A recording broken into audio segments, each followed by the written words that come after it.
आपको सेंड कर दी है। ये एक पूरा रोड मैप है जो 1526 से 1857 तक आपको लेके आ रहा है। ठीक है जी सर। फिर पहुंच गई आपके पास? जी सर, पहुंच गई है सर। नहीं सोचा क्यों है इसमें, सोचने की क्या बात सर मैं एक्चुअली देखना चाह रहा था कि कुछ बयान देने से पहले देख लूं एक दफा, बेटा? ये तस्दीक जरूरी है। इतना सोच के जवाब देने की आदत चेंज कर। कल को तेरी शादी करनी है, मौलवी पूछेगा फलां बिन फलां भाई बस इतने हक महर कबूल है, तू क्या जी इतनी देर में कहे चलो बारात चुप चल ले जाओ। सर मैं पहले देख लूंगा, क्या करेगा? पहले देख लूंगा सर। यानी मुल्जिम ने बाकायदा तौर पे बेगैरती का इरादा जाहिर किया और ताक झांक की आदत का एतराफ किया। अल्लाह अकबर। सर असल में आप तस्वीरों पे एतबार नहीं कर सकते, फिल्टर बहुत ज्यादा चल रहे हैं सर। अच्छा भाई ये 50-60 हाँ तस्वीरों पे एतबार मत करना और ब्यूटी पार्लर पे भी एतबार मत करना भाई, ठीक है? वो पता चले कि आप वसीम अकरम को ऑर्डर करें और बाद में शाहीन अफरीदी निकले बीच में से या वकार यूनुस को ऑर्डर करें और नसीम शाह निकल आए बाद में। बस सर कुछ ऐसा ही है। हाँ कि what you order and what you get, बड़ी दिलचस्प चीजें आप लोगों ने बनाई होती हैं वो। ओके जी, हंसते खेलते रहा करें, खुश रहा करें। अच्छा जी, मोहम्मद अमीर हमजा कहते हैं पहुंच गई है सर, पिक्चर पहुंच गई इन तक, वेरी गुड। अच्छा ये पिक्चर देखें, ये मैंने बड़ी मेहनत करके मैंने इसको समराइज कर दिया सब कुछ। जी सर। ये एक 1526 से 1857 तक 4 साल ज़ैनुद्दीन बाबर के, ठीक है? जी फिर सर। 10 साल हुमायूं के 1530 से 1540 तक। Right sir. फिर 15 साल शेरशाह सूरी डायनेस्टी के, जिसमें शेरशाह सूरी है, जी जलाल खान उसका बेटा, और आप देखिए मैंने रेड से लिख दिया मुबरिज खान, यानी इसका मतलब है he has got some negative importance for our cause. और वो नेगेटिव इंपॉर्टेंस क्या थी हसन? मुबरिज खान की sir, actually Mubariz Khan sir, Mubariz Khan बहुत ज्यादा नेगेटिव चला गया था। Very good very good. और सर इसके अलावा मुबरिज खान थोड़ा सा रिकॉल करना पड़ेगा सर मुझे ये मैं कह रहा हूँ जो रिकॉल करने जी सर, एक्चुअली मुबरिज खान जो था वो सर हिंदुओं की वो बहुत ज्यादा इन्फ्लुएंस में आना शुरू हो गया था। राइट? नहीं पूरी बात करो ना आसान, की भी बात गलत है। He handed over all the administrative affairs to one of his Hindu friends, Himu Chandra Bakal। Ji Hemu Chandra Bakal. Ji sir, Hemu चंद्र बकाल वो एक्चुअली उनको इम्पोर्टेंस देना शुरू हो गया था, उसकी वजह से वो लोग इन्फ्लुएंस में आना शुरू हो गए थे हिंदू मुख्तलिफ पोस्टों पे।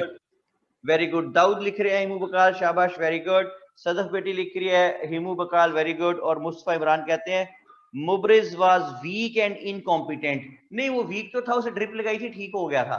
मुस्तफा वीक की क्या बात भाई? We handed over all the administrative affairs to Hemu Chandra Bakal. अच्छा जी, यहाँ पे वो इस्लाम को ले डूबने लगा था, लेकिन आगे किसने बचा लिया? हुमायूं ने। तो देखिए हुमायूं का 1 साल का रूल आगे लिखा हुआ है, killed Mubariz Khan and save the rule from going into Hindu hands. फिर है जनाब अकबर। अकबर की 2 तरह की इंपॉर्टेंस, एक पॉजिटिव और एक नेगेटिव। पॉजिटिव की इंपॉर्टेंस क्या है अकबर की? He killed Hemu Chandra Bakal in second battle of Panipat. जी sir. And save the rule from going into Hindu hands. और नेगेटिव क्या? दीने इलाही और इस्लाम को ले डूबने लगा था, लेकिन वहां पे आके बचा लिया शेख अहमद सरहिंदी ने, अहमद सरहिंदी साहब ने। और जो अगला बादशाह आया Salim with the name of Jahangir जी, वो जो अनारकली वाले भाईजान थे, ठीक है? अनारकली डिस्को चली वाला जो था ना, वो आपने शेर नहीं सुना? चलो फराज अब यहां से खिसको, दिल में मेरे है दर्द डिस। अच्छा जी, नहीं सर ये वो वाले अनारकली, ये दूसरी वाली है, सुप्रीम वाला सॉन्ग जो था, कली तुम्हारी मुरझा रही है, शाम से पहले रात आ रही है। वाह वाह वाह वाह वाह, क्या प्रोडक्शन है जी वो शोएब मंसूर साहब की। साहिब आजम कहाँ रुके हो, कली तुम्हारी मुरझा रही है। हाँ ये ऐसे गाने सुनते हैं हसन अहमद साहब के शाम से पहले शाम आ रही है और मौत से पहले मौत आ रही है और कली तुम्हारी मुरझा। वही नहीं, छोटी सी एज में सारे बाल उड़ गए हसन के, ठीक है? ये दुखी दुखी गाने सुनता रहता है और दुखी होके बैठा रहता है। तेरे जैसे लोग ना चादर ऐसे लेके बैठे होते हैं और मुकेश के गाने सुन रहे होते हैं, मुकेश गम की वादी में, ठीक है? क्यों जी उस्मान मुगल साहब? अच्छा जी, हाँ, मरियम ने लिखा है जी, इश्क मोहब्बत अपनापन, हाँ जी यही वाला सॉन्ग है जी, वेरी गुड। और अहमद शाह साहब कहते हैं लड़का आशिक मिजाज लग रहा है जी। अच्छा जी, लड़का भजन हसान की बात हो रही है। डीपी देखी नहीं आपने भाई की? डीपी देखें भाई की, फिर चेक करें। डीपी में मेरे अब्बू का दोस्त लग रहा है देखने में। सर ऐसे कहेंगे, अगर अगर सही नजर नहीं आ रहा तो पर्सनल भेज देता हूँ पिक। हाँ, पर्सनल पिक भेज दे जी इसको, जल्दी से देख लेगा सर। ओके चलें जी, मेरी बात सुना। देखें कितनी खूबसूरती से गुफ्तगू आगे चली और पहुंची जहांगीर तक, जिसने जहांगीर के, देखें मैंने लॉट ऑफ प्लस प्लस लिखे मैंने जहांगीर के, ठीक है, बेशुमार जो ग्रीन से लिख दिए हैं सारे। देखिए ही जी सर। एलिमिनेट इलाही, अपने बाप का बनाया हुआ रिलीजन, रिलीज शेख अहमद सरहिंदी साहब फ्रॉम द प्रिजन, फिर जी he sir. allowed Sheikh Ahmad Sarhindi to make preaching of Islam openly and to paint the real picture of Islam. He saved the Islam from being amalgamated, from being distorted, from being eliminated, and moreover, he handed over his son Khurram to Sheikh Ahmad Sarhindi for his further upbringing. तो शेख साहब तो दुनिया से 1624 में पर्दा फरमा गए, लेकिन उनका सिखाया हुआ बंदा वो बादशाह बन गया। Khurram with the name of Shahjahan, he became the king. जी सर। 1658 तक है। शाहजहां जब बादशाह बना, यहां से बात शुरू हो रही ना सन आज। जी सर, यहाँ से। शाहजहां जब बादशाह बनता है, उसका टेन्योर है 1627 से 1658 तक शाहजहां का। और शाहजहां जो है उसके दौर उसका बिल्कुल ठीक चल रहा था 1627 से 1658 तक। लेकिन हुआ क्या कि उसको शाहजहां की एक बेगम थी जिसका नाम था मुमताज महल। तो 1631 में शी डाइड। तो नायाब अजहर क्या कह रही हैं जी? अब आप देखिए मैं इस बात का क्या जवाब दूं। वो कह रही हैं कि सर लास्ट 20 इयर्स में मुगल एम्पायर पे क्वेश्चन नहीं आया। अगर मैं साबित कर दूं कि तकरीबन हर साल आता है, फिर कॉमन सेंस से सोचा करो बेटे, ये शेख अहमद सरहिंदी जो हैं, क्या आप इनको अकबर का टाइम पढ़े बगैर पढ़ सकते हैं? ठीक है, तो शेख अहमद सरहिंदी पे मेरी बेटी अक्सर सवाल आता है। ठीक है, अब आप ये कहेंगे 20 साल में नहीं आया, तो 20 साल में कम से कम 4-5 दफा तो आया है। फिर आप शाह वलीउल्लाह को हमने पढ़ना है, शाह वलीउल्लाह को कैसे पढ़ सकते हैं अगर औरंगजेब को ना पढ़े? नायाब सोच के बात किया करना बेटा, कितने समझदार बच्चे आप सारे, हाईली क्वालिफाइड हैं। आए हाय उन पे, ये क्या है? नायाब उधर क्या कह रही है? सर आए हैं उन पे, आए हैं उन पे। मैं कहा हाय, अच्छा जी सॉरी, पढ़ाई ऐसे जाता है ये। अच्छा जी, मोहम्मद मीर हंसरे हैं इस बात पे, पता नहीं क्यों हंस रहे, मुझे नहीं पता। सुलह एक कुल इज रिलेटेड टू दीन इलाही। सुलह कुल सबा कह रही हैं कुछ, मुझे पढ़ा नहीं जा रहा बेटे। अच्छा, जैसे अब वादतल वजूद और वादतल शहूद है, फिर शेख अहमद सरहिंदी की सबसे बड़ी सर्विस है दीन इलाही को काउंटर करना। तो अगर हम अकबर का दौर नहीं पढ़ेंगे तो बेटे दीन इलाही का कैसे पता चलेगा? दीन इलाही का पता नहीं चलेगा तो शेख साहब की सर्विस क्या बताएंगे, क्या खत्म किया उन्होंने दुनिया से, मुसलमानों को कैसे बचाया, और उनको मुजद्दिद अलिफ सानी क्यों कहते हैं, ये नहीं पता चलेगा। समझ आ रही है? नायाब कुछ लिख दे अगर समझ आ गई बेटे बात, ताकि मैं आगे चलूं। नायाब कह रही है जी जी, ओके। तो बात आगे चल रही है जनाब, बात आगे चली तो पता चला कि जहांगीर इंजॉयज इमेंस इंपॉर्टेंस, और फिर बात पहुंची थी शाहजहां पे। शाहजहां की बेगम थी जी मुमताज महल, वो फौत हो गई, इसको अपनी बेगम से बड़ा प्यार था। इसने उसकी याद में 2 काम शुरू किए हसन, पता क्या क्या? एक तो इसने ताजमहल बनाना शुरू किया उसकी याद में, दूसरा शादियां करनी शुरू की। ठीक है सर, उसकी याद में, उसकी याद को खत्म करने के लिए, उसकी याद में जी, मोहब्बत बहुत थी उससे। 18 शादियां की, जिनमें से एक उसकी हमशीरा से भी कर ली शादी। तो फिर पता चला, कहता बाजी को पता दसिया ही नहीं बाजी। अच्छा चले जी, बार 18 शादियां इसने की, बादशाह था ना जी, बादशाहों कैसे। अच्छा जी, ये शाहजहां जो था, एक तो खजाना खाली होने लग गया, दुनिया जहान से बेस्ट पॉसिबल आर्किटेक्ट्स बुलाए गए, बेस्ट पॉसिबल मटेरियल मंगवाया गया, बेस्ट पॉसिबल जो संगे मरमर है वो मंगवाया गया, पत्थर जो है, और still it is included one of the few wonders of the world. Taj Mahal is because the minarets it is having 4 minarets. Those are having a slight tilt outwards while going upward. ऊपर जाते जाते जरा सा slight सा tilt है outwards, इतना कि वो नेकेड आई से नजर नहीं आता। लेकिन why that tilt is there, because in those days there wasn't any kind of protection from the earthquakes. तो जब अर्थक्वेक आते थे बड़ा नुकसान हो जाता था, तो उसमें इन्होंने ये बनाया कि अगर कोई मीनार गिरे तो क्योंकि बाहर की तरफ टिल्टेड है तो वो टॉम पे नहीं गिरेगा, गुंबद पे नहीं गिरेगा, उसको नहीं तोड़ेगा। यानी एक ये आर्किटेक्चर का शाहकार है ताजमहल जो है। तो इसमें ताजमहल में खजाना खाली होने लगा, एक तो ये प्रॉब्लम हुआ। दूसरा प्रॉब्लम ये हुआ कि इसके 4 बेटे थे औरंगजेब के, ही वाज हैविंग 4 सन्स। एक का नाम था दारा, लिख ले चारों के नाम, दारा शिको। एक का नाम था शाह शुजा।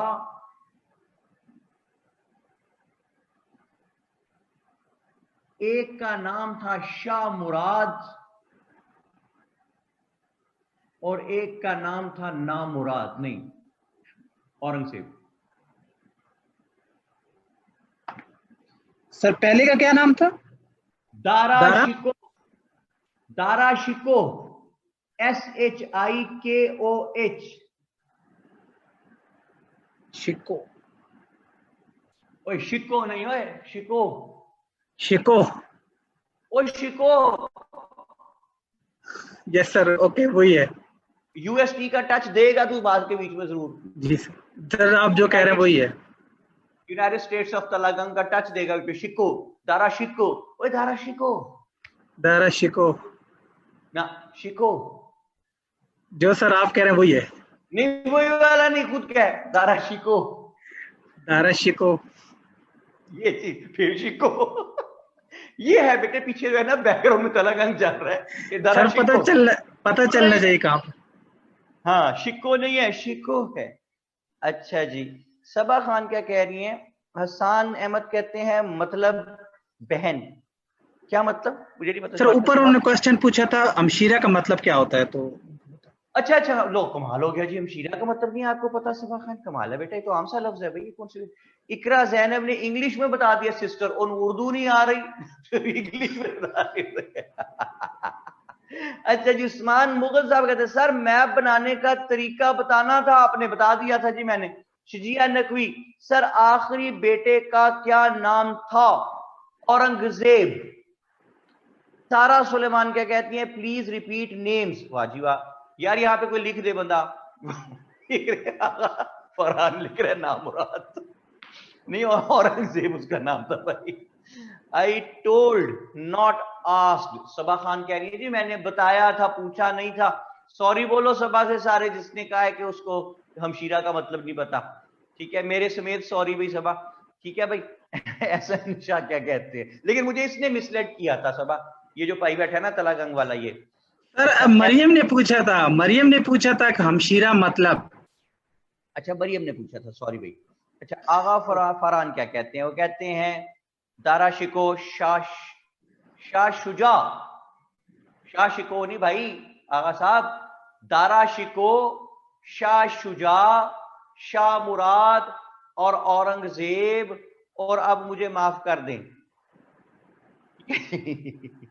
अमीर अब्दुल्ला कहते हैं शाह शुजा, शाह मुराद, औरंगजेब, दारा शिको। ठीक हो गया जी, तरतीब आपने बच्चों के आगे पीछे कर। ओके, 4 बेटे थे, दे ऑल 4 सन्स। एक दिन दारा शिको कहने लगा, पहले तो हमने मैप पे देखते हैं हमने लिखा क्या इसके बारे में। शाहजहां नेगेटिव क्या है? His sons attacked Persia and made them enemies. तो दारा शिको बड़ा बेटा एक दिन कहने लगा कि अबई, क्या कहता है? अबाजी, अबई मैं ये पर्शिया से हमें बड़ी थ्रेट रहती है, अगर आप कहें तो मैं इनको सेट ना करके आऊं जरा। उसने कहा जा। उसने कहा ये आपकी किसी भी फौज लेके नहीं जाऊंगा, मैं अपनी फौज बनाऊंगा और वो लेके जाऊंगा। उसने अपनी फौज बनाई, फौज लेके वो पर्शिया गया। उसका ख्याल था बड़े आराम से वो उन्हें शिकस्त दे देगा। एडविन भाई गाने बंद कर दें। जी सर। नहीं आपको नहीं कह रहा था। ओके, कह रहा हूं कि वो अपनी फौज लेके गया, उसका ख्याल था वो बड़े आराम से उनको शिकस्त दे देगा। But contrary to his expectations, Persia वालों ने हसन उसको कहा कि हल्का ले लिए, उसको बहुत मारा। ठीक है, बहुत मारा। बहुत मारा, और जूते तो अच्छा लफ्ज नहीं होता, शूज मारे थे उसे, शूज कर दिया उसको, इतने शूज मारे वो पैंट ही लगाई, मेरे कहते हैं उसे पैंट ही लगा दी थी। वापस आया मार मूर खा के। तीनों शहजादे बहुत हंसे। बाकी कौन कौन? शाह शुजा, शाह मुराद और औरंगजेब। कहते देखो भाई जी, मार खा के आया बुरी तरह से, उसे गुस्सा चढ़ा। उसने कहा भाई इतना है तो इनको क्या खुद चले जाएं ये लड़ने? तो शाह शुजा ने कहा कि हम जाएंगे, पर्शिया वालों को सबक सिखा के आएंगे। तो अब्बा ने कहा जा। कहता नहीं ऐसे नहीं भाई, मैं अपनी फौज बनाऊंगा और फिर जाऊंगा। लो जी पाजी, उसने अपनी फौज बनाई, नहीं कुछ उसमें से फौज में से चुने लोग, और अटैक करने चला गया पर्शिया, और इसको भी उन्होंने बहुत सारे शूज मारे। ठीक है जी। ये भी शूज होके वापस आया। जब वापस आया तो औरंगजेब और शाह मुराद बहुत हंसे। उसने कहा तुम चले जाओ। तो शाह मुराद चला गया फौज बना के, came back with the same result, मार खा के आया। Then Aurangzeb went with his own army, लेकिन came back with the same result. इसको तो उन्होंने जॉगर्स भी मारे उठा के ना, औरंगजेब को। वापस आ गई चारों शहजादे। यहां पे चारों शहजादे हार के बैठे हुए हैं, तो वहां पे शाहजहां इनसे बात करता है, और शाहजहां एक जुमला बोलता है जो हारे हुए लोगों का, जो स्पिरिट से आउट हुए हुए लोग उनका, जो डेडिकेशन हार चुके हो उनका, जो एम्बिशन लेस हो चुके हो उनका, जिनका कॉन्फिडेंस शैटर हो चुके, उनको बूस्ट अप करने के लिए ये जुमला आज भी इस्तेमाल होता है। और उसने कहा मेरे शहजादों, तारीखी जुमला है, उसने कहा मेरे शहजादों, तुम जीतो या हारो सुनो, हमें तुमसे प्यार है। हसन, ये बात समझ में आ रही है? जी सर आई है। ये तारीखी जो लिख लिया हसन, ये जुमला? जी सर लिख लिए।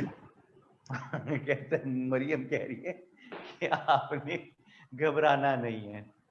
शहजादों, आपने जैसे भी हालात हो आपने घबराना नहीं है। ठीक है जी। अच्छा, फिर क्या हुआ भाई? चारों शहजादे मार मुर खा के आ गए। आपने एक बात नोट की हसन, के पर्शिया वाले अटैक नहीं कर रहे रिस्पॉन्स में? नोट किया? जी सर। जी सर। वो सिर्फ डिफेंस करके बेचारे बैठ जाते हैं। क्यों अटैक नहीं करते रिटेलिएशन में? Retaliate why they did not retaliate? इसलिए कि they people were very very strong here in subcontinent, and there wasn't any kind of opportunity for the Persians to retaliate, to attack them and to counter them successfully. वो डर के इसलिए बेचारे वहीं पे चुप करके बैठे रहते, अपना डिफेंस वो कर लेते थे। अच्छा जी, फिर क्या हुआ? फिर ये हुआ कि औरंगजेब का, सॉरी, शाहजहां का टाइम चल रहा है, लावा पक रहा है पर्शिया में, लेकिन वो इसके खिलाफ कुछ कर नहीं सकते थे। ये बहुत ताकतवर थे। हुआ क्या कि 1658 के नजदीक जाके Shahjahan got sick very badly, और जब ये बहुत बुरी तरह बीमार हो गया शाहजहां, तो उन्होंने क्या किया? चारों शहजादे, जुमला सुनिए, कि चारों शहजादे वो जो जंग लड़के आए थे वहां से, चारों हार के आए थे। No matter they lost their wars, but they managed to learn and earn the most precious experience of making an army, leading an army, launching an attack on the enemy, fighting the war, surviving the war, and to come back. ये experience उनके पास है, और अपनी फौज भी बन चुकी है। तो शाहजहां जब 1658 के नजदीक जाके हुआ बीमार, तो जुमला सुने, चारों शहजादे अपनी अपनी फौज लेके बाप की सेहत के बारे में दरियाफ्त करने के लिए आए। आसान, इसका मतलब समझ आ गया? आ गया सर। यानी कब्जा करने आए है ना, कि अब बात बीमार हो गया, मैं कब्जा कर लेता हूं। तो महल के बाहर चारों की हो पड़ी थी जंग शहजादों की। ये जो औरंगजेब था सबसे छोटा, ही was a very tricky person. उसने क्या किया कि उसने शाह मुराद और उसकी फौज को साथ मिला लिया। यानी अब दो फौजें मिलके एक तरफ हो गई, एक फौज अलग दारा शिकोह की रह गई, एक फौज अलग शाह शुजा की रह गई। तो जाहिर है जहां दो फौजें मिली हुई थी उन्होंने कब्जा कर लेना था। तो उन्होंने जनाब अली कर लिया कब्जा, शाह शुजा को भी गिरफ्तार कर लिया, दारा शिकोह को भी गिरफ्तार कर लिया, महल में एंटर हुए और अबई को भी गिरफ्तार कर लिया। तो शाहजहां ने कहा कि गुस्ताख, हमें क्यों गिरफ्तार कर रहे हो? तो उसने कहा अब्बा, अब्बा होएगा हर होगा, ये प्रोफेशनलिज्म की जंग है, ये लस्ट ऑफ पावर है, और ये मैं ही जीतूंगा। तो औरंगजेब ने अब्बा भी गिरफ्तार कर लिया, बड़ा भाई दारा शिको भी गिरफ्तार कर लिया, और दूसरा बड़ा भाई शाह शुजा भी गिरफ्तार कर लिया, और फिर उसने अपनी फौज को ऑर्डर किया कि शाह मुराद को भी गिरफ्तार कर लो। और तो शाह मुराद ने कहा भाई मैं तो तुम्हारे साथ हूं। उसने कहा बेवकूफ आदमी, तुम मेरे साथ हो या नहीं हो, तुम्हारी फौज मेरे साथ है। तो शाह मुराद को भी गिरफ्तार कर लिया, तीनों भाइयों को जेल में डाल दिया। अब्बा जो था शाहजहां, उसको एक ऐसे कैद खाने में बंद किया कि वहां से जिस वक्त बाहर देखते थे तो सिर्फ एक ही झरोका था पूरे कैद खाने में, और उसका एंगल ऐसा था कि जब बाहर देखो तो वहां से सिर्फ ताजमहल नजर आता था और कुछ नजर नहीं आता था। What a irony of the fate कि millions and billions of people have gone to see Taj Mahal, and they have visited Taj Mahal, they have seen Taj Mahal, they have praised all the beauty of this beautiful building Taj Mahal. Lekin the person who made all that, Shah Jahan, he could never enter in the Taj Mahal. What a irony of the fate. क्योंकि उसके inauguration से 2-4 दिन पहले ही ये शहजादों वाला जो कू था, COUP, coup, it took place, or the king was arrested and he was placed in that particular prison जहां से सिर्फ उसको ताजमहल नजर आता था। तो अब्बा ताजमहल देखता था वहां से, तो ताजमहल देख के तड़फता था। तड़फाहट, हसान तड़फना समझते हैं ना आप? जी जी सर। तड़फना, तड़फता था, बहुत तड़फता था बेचारा। और जनाब अली इस तड़फाहट के चक्कर में जो अपना ये शाहजहां था, एक दिन एक सिपाही आया और उसने आके बादशाह को बताया, औरंगजेब को, कि बादशाह सलामत, आपके अब्बा जी माजूल बादशाह जो हैं वो ताजमहल को देखते हैं तो बहुत तड़फते हैं, तो देखा नहीं जाता। तो औरंगजेब को बहुत तरस आया, बड़ा उसका दिल पसीजा। उसने एक बहुत एक्सपर्ट आदमी को भेजा और कहा कि जाके अब्बा की आंखें निकाल दो, ना आंखें होंगी, ना ताजमहल देखेगा, ना तड़फेगा, ना होगा बांस, ना बजेगी बांसुरी। हाँ जी, अब्बा आंखें निकाल दीजिए अब्बे की। और फिर एक दफा शाहजहां 1658 में कैद किया गया था जी। 1666 8 साल उसी कैद खाने में एड़ियां रगड़ता शाहजहां जो है वो मर गया। औरंगजेब बादशाह था। औरंगजेब 1658 से 1707 तक 49 इयर्स बादशाह रहता है औरंगजेब। और इन 49 इयर्स में Aurangzeb was a very very rigid Muslim, was a very staunch Muslim, और he was having a very harsh behaviour with the non Muslims. उन पे बहुत सख्त पाबंदियां लगाता था नॉन मुस्लिम्स पे। उनके लिए जो है नॉन मुस्लिम्स के लिए बड़ी मुसीबतें क्रिएट करता था। नॉन मुस्लिम्स को औरंगजेब ने जिजिया बहुत बढ़ा दिया है, JIZYA, जिजिया। ये शुरू से इस्लाम में मौजूद था कि ये नॉन मुस्लिम्स पे लगाया जाता था कि आप हमारी हुकूमत में रहते हैं और हम आपकी हिफाजत करते हैं। तो ये जिजिया जो है उसने बहुत बढ़ा दिया नॉन मुस्लिम्स पे। छोटी छोटी बातों पे नॉन मुस्लिम्स को बड़ी बड़ी सजाएं देता था। जैसे कि मैंने आपको बताया था कि छोटी बात पे बड़ी सजा, हसान याद है आपको वो क्या होती है? छोटी बात पे बड़ी सजा? जी सर। क्या होती है? छोटी बात पे बड़ी सजा होती है सर, बुरी होती है। वो मैंने शायद आपको बताया था कि मेरे घर के सामने ना कॉर्नर प्लॉट है, तो कॉर्नर प्लॉट जी सर, गोली ठोक देंगे बाबा जी। वो होती है बेटे छोटी बात पे बड़ी सजा, कि शॉपर सर ये और साथ लाश। सर ये अगर इस मतलब जो भी तक हमने हिस्ट्री पढ़ रहे हैं सर ये मतलब एक बहुत बड़ी आप ये कह लें कि आयरनी नहीं है कि मतलब एक बादशाह और इक़्तिदार के पीछे मतलब अपने खून के रिश्तों को लोग भूल जाते हैं, तो खून सफेद हो जाता है इन लोगों का। लाइक अपने बाप को अंधा कर दिया, बाप को जेल में डाल दिया, भाइयों को डालवा दिया, बाकियों को मार दिया, भाइयों को मार दिया। मतलब ये क्या है भाई ऑल दिस? हम इतने क्यों हैं इक़्तिदार के पीछे? हम सब कुछ कुर्बान करने को तैयार है। मुझे ये समझ नहीं आ रही कि आपका क्वेश्चन ही गलत है। बेटे देखो मेरी बात सुनो, जो लस्ट ऑफ पावर है ना वो बहुत बुरी बीमारी है। और बाप भाई एक दूसरे को कत्ल करने पे मादा हो जाते हैं। और खून सफेद होने का क्या है भाई, वो तो जब बहू आती है तो बेटे का खून भी सफेद हो जाता है माँ बाप के बारे में, वो तो कोई इतनी अजीब बात नहीं है। और हम राइट फ्रॉम द बिगिनिंग देखते चले आ रहे हैं कि जो कॉन्फ्लिक्ट थे उनकी बेस कोई इतनी बड़ी स्ट्रॉन्ग बेस नहीं थी जिससे बहुत बड़े एक झगड़े जो है वो जन्म ले लिया। तो वो चलते चलते बात फिर लस्ट ऑफ पावर पे जब आती है, अभी उसके सवाल का मैंने जवाब देना, बड़ा अच्छा सवाल उन्होंने किया है, जरा सा स्क्रॉल डाउन करें जी एडमिन, जरा सा ये। और ये मोहम्मद अहमद साहब ने बड़ा अच्छा सवाल किया, मैं उनके सवाल का जवाब देता हूँ। पहले मैं हसन के सवाल का जवाब दे दूं कि why such kind of unfortunate incidents take place in which the blood relations stop caring about each other.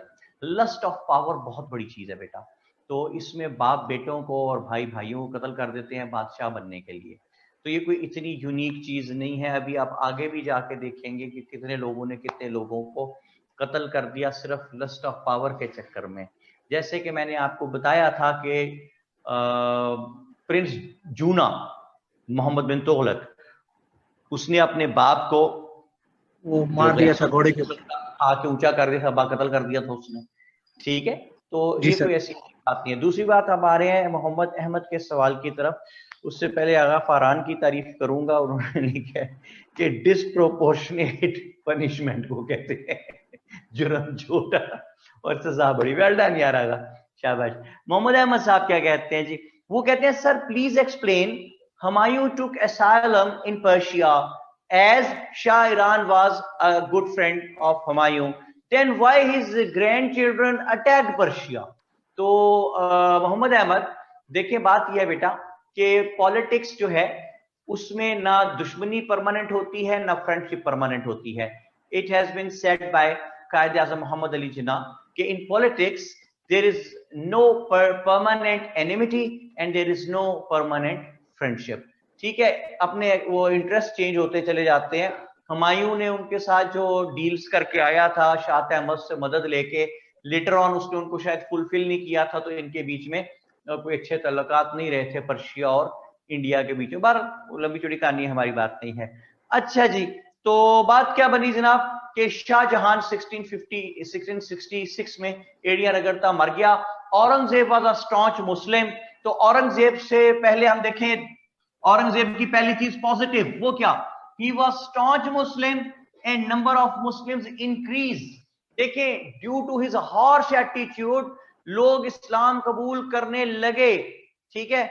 और उससे क्या हुआ कि number of Muslims increased up to great extent. तो मैंने आपसे पिछले लेक्चर में जिक्र किया था कि जब कोई रिलीजन एम्ब्रेस करता है तो अगर उस पर जनरेशन एक दो चेंज हो जाएं तो फिर जो नीचे वाली जनरेशन के लोग हैं they never change their religion because they are of the view कि अब हमारे बाप का रिलीजन है तो हमारे दादे का रिलीजन है, परदादे का, हम क्यों चेंज करें।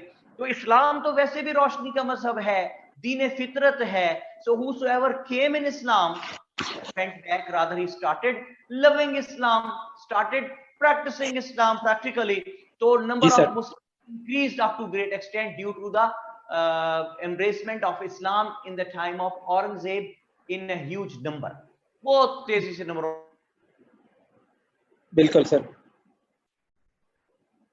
Political history of the sub continent, ठीक हो गया जनाब हसन साहब? जी सर, बिल्कुल ठीक। अब बात यह है कि नंबर ऑफ मुस्लिम्स तो इंक्रीज हो गया, लेकिन साथ साथ लावा पक रहा है। हसन, लावा कहां पक रहा है? देखिए, आपने एक बंदे को जबरदस्ती, हिंदू के बंदे को मुसलमान बना दिया, उसकी 400 बंदे की बरादरी है, 50 बंदे आपने मुसलमान कर लिए, 350 बंदे में लावा पक रहा है कि यार इसने हमारा बंदा जो है मुसलमान कर दिया, ठीक है। बिल्कुल। तो वो, लेकिन वो कर कुछ नहीं सकते क्योंकि Aurangzeb was very very strong. ये तो लावा पक रहा है मुल्क के अंदर, मुल्क के बाहर भी एक जगह लावा पक रहा है। कहां? पर्शिया में लावा पक रहा है जी। जहां पे वो अटैक करते थे और वो बेचारे चुप करके डिफेंस करके बच जाते थे, रिटेलिएट नहीं करते थे, वो भी मौके की ताक में है। लावा मुल्क से बाहर भी पक रहा है, लावा मुल्क के अंदर भी पक रहा है, लेकिन वो कुछ कर नहीं सकते क्योंकि Aurangzeb was very strong. But in 1707 when Aurangzeb died, तो बोथ दीज लावाज इरप्टेड रैपिडली, और बाहर से आके नादिर शाह ने मारा। 1739 में the Persian king Nadir Shah he came to subcontinent, और उसने यहाँ के लोगों को बहुत मारा। एक दिन में हजारों लोग कत्ल कर दिए दिल्ली में। दिल्ली की गलियां खून से भर गई, ब्लड शेड था हर तरफ, एक अजाब था, और indiscriminate killing was made by Nadir Shah as it was made by कौन? तैमूर लंग इन 1397। याद आया? जी सर। तो नादिर शाह, अब नादिर शाह से जाके बात कौन करे हसन कि इनडिस्क्रिमिनेट किलिंग ना करें? सर कोई ना कोई मुस्लिम या गया होगा, या कोई मतलब ऐसा बंदा जिसकी थोड़ा सा इन्फ्लुएंस हो। बड़ो अहमद शाह क्या लिख रहा है और जाहिदा फारूक क्या लिख रही हैं? ओल्ड पीपल, एक्सपायर्ड बाबे, वो जो यूपीएस में लगे हुए थे। जी सर। जिन्हें और कोई काम नहीं था, सिर्फ मरना, उनको भेजा था कि मरे भी, मार भी अगर वो थे तो ये मरे। तो ये बाबे उसके पास गए और जाके उसको, नहीं जी शाह वलील्लाह बिल्कुल नहीं गए थे, मोहम्मद अवैस बिल्कुल इस बात पे मुतल्लक थे। अच्छा जी, तो ये नादिर शाह जो है बहुत लूट मार मचा के यहाँ से इंतकाम लेके अपना पर्शियंस का वापस गया, और यहाँ पे अंदर जो लावा पक रहा था उसमें मरहट्टास जो थे, सिख जो थे, हिंदू जो थे, उन्होंने मारना शुरू कर दिया मुसलमानों को। अच्छा, तो इनकैपेबल सक्सेसर से पीछे कर कुछ सके नहीं थे। औरंगजेब पे पहुंचे तो दूसरी चीज जो नेगेटिव लिखी हुई है वो क्या है कि his harsh attitude made the non Muslims enemies of Muslims. तो उन्होंने फिर मुसलमानों को मारना शुरू किया, और अपने पीछे औरंगजेब छोड़ के क्या गया? Incapable successors. ये इनकैपेबल क्यों है सक्सेसर्स? सुने, देखिए मैंने आपको पहले बताया था कि बादशाह का जो बेटा होता है, जो शहजादा होता है, वो बचपन से बाप के साथ होता है, और बाप के साथ रह रहा होता है, देख रहा होता है किस तरह इंट्रीग्स चल रही हैं, बाप कैसे उनको सप्रेस कर रहा है, इन्वेजन्स कैसे हो रही हैं, बाप कैसे उनसे निपट रहा है, दोस्त मुल्क का बादशाह आ गया उसको कैसे डील करना है, कॉन्ट्रैक्ट्स कैसे बनवाने हैं बाहिमी, ये सब देखता हुआ बड़ा हो रहा होता है शहजादा। और जब बाप मौत होता है तो शहजादा ऑटोमेटिकली बादशाह बन जाता है, तो ऑलरेडी ट्यून्ड होता है, तो कोई मसला खड़ा नहीं होता। लेकिन जो औरंगजेब के 5 बेटे थे, he never allowed any one of them even to enter in the royal court once in their lifetime. उनको एक मर्तबा भी इसने महल में एंटर नहीं होने दिया। हसन क्यों एंटर नहीं होने दिया? इसलिए एंटर नहीं होने दिया कि गिल्टी कॉन्शियस था, उसको पता था कि इसने अपने भाइयों मिलके किस तरह बाप के खिलाफ बगावत की थी और तख्ता उल्टा था बाप का, तो इसको अपने बेटों से डर था कि कहीं वो भी वैसी ही हरकत ना करें। ठीक है जी, समझ आ गई बात? जी सर। लेकिन जब बादशाह मर गया औरंगजेब, तो 5 जो थे उनमें से एक को लाके बादशाह बनाया गया। तो वो देखिए, उनको तो पता ही कुछ नहीं था कि बादशाह कैसा होता है, कैसे डील करना चाहिए, क्या क्या करना चाहिए, दोस्तों से कैसे बात करते हैं, दुश्मनों से कैसे निपटते हैं, रॉयल कोर्ट के अंदर जो इंट्रीग होती है उसको कैसे सप्रेस करते हैं, पता ही नहीं ना कुछ। तो जब small people in big office sir. हाँ जी, बिल्कुल इन्हें कुछ नहीं पता था। तो जब ये बादशाह बने, इनको पता ही नहीं था कि करना क्या है। बहुत से लोग जो जो आके कहते थे वो करते रहते थे। बाद में पता चला कि ये तो सारा सिलसिला ही गलत कर रहे थे भाई। डिसिपेशन में पड़ गए जी, अयाशियों में। गोंदे राघव मैं आपका गुलाम हूँ, अच्छा कहता मैं बादशाह हूँ, मेरा जो दिल चाहे मैं करूं। उल्टी सीधी हरकतें, ऐसी ऐसी हरकतें थी कि आप अगर सुने तो काफी देर तो आपको यकीन ना आए कि इंसान ऐसी हरकत भी कर सकता है।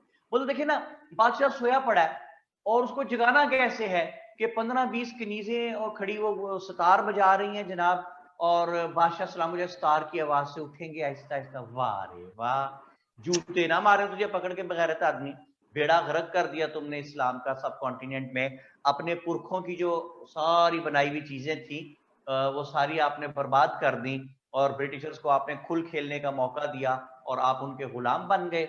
बनना चाहिए था जो आदमी शाम को 3:30-4 बजे सतार की आवाज सुन के उठता है, ठीक है, तो उसको तो बार पढ़नी चाहिए ना, बनती है फिर जब आप याशी में पढ़ रहे हैं। बहुत देर से हसान अहमद हमारे साथ है जी, UST, United States of Talagang से। तो अब बात हम करेंगे, हसान बेटे से लेंगे इजाजत, और हम किससे बात करें जी? लिखे यहाँ फटाफट, गर्ल्स में से कोई रिप्रेजेंटेटिव। ओके सर, अल्लाह हाफिज। अल्लाह हाफिज बेटे। मोहम्मद अमीर हमजा, आप गर्ल हैं? गर्ल्स में से नहीं, मैं नहीं है, सॉरी, अमीर हमजा ये तो कौन है भाई, किधर है?